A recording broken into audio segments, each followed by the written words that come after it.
ദിലീപിന്റെ ജാമ്യാപേക്ഷ വീണ്ടും കോടതി നിഷേധിച്ചു.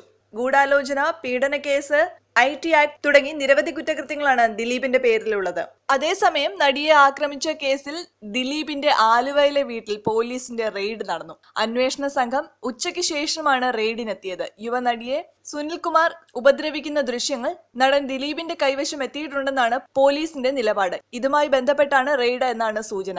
അങ്കമാലി മജിസ്ട്രേറ്റ് കോടതിയിൽ ദിലീപിന്റെ ജാമ്യാപേക്ഷ പരിഗണിക്കുമ്പോൾ തന്നെയാണ് ആലുവയിലെ വീട്ടിൽ റെയ്ഡ് നടക്കുന്നത്.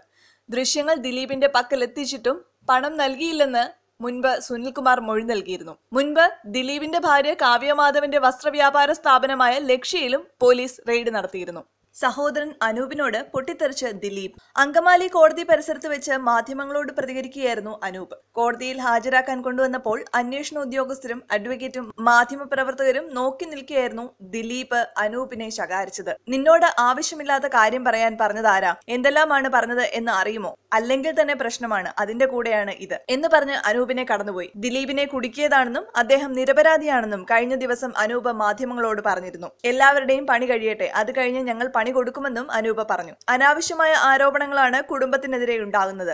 നാട് വിടാൻ പോലും തോന്നി എന്നാണ് അനൂപ് പ്രതികരിച്ചത്. ശരിക്കുമുള്ള തെളിവ് വരുമ്പോൾ ദിലീപിന്റെ നിരപരാധിത്വം മനസ്സിലാകും. ദിലീപിനെ കുടുക്കിയവർ ഇപ്പോൾ സന്തോഷിക്കുന്നുണ്ടെന്നും സിനിമയെ വെല്ലുന്ന സ്ക്രിപ്റ്റാണ് ഇവിടെ നടക്കുന്നതെന്നും ദൈവമുണ്ടെങ്കിൽ സത്യം പുറത്തു വരുമെന്നും അനൂപ് പറഞ്ഞു. കാവ്യമാധവൻ വീട്ടിലുണ്ടോ എന്ന ചോദ്യത്തിന് അവർ വീട്ടിൽ തന്നെ ഉണ്ട് എന്ന മറുപടിയാണ് അനൂപ് കൊടുത്തത്.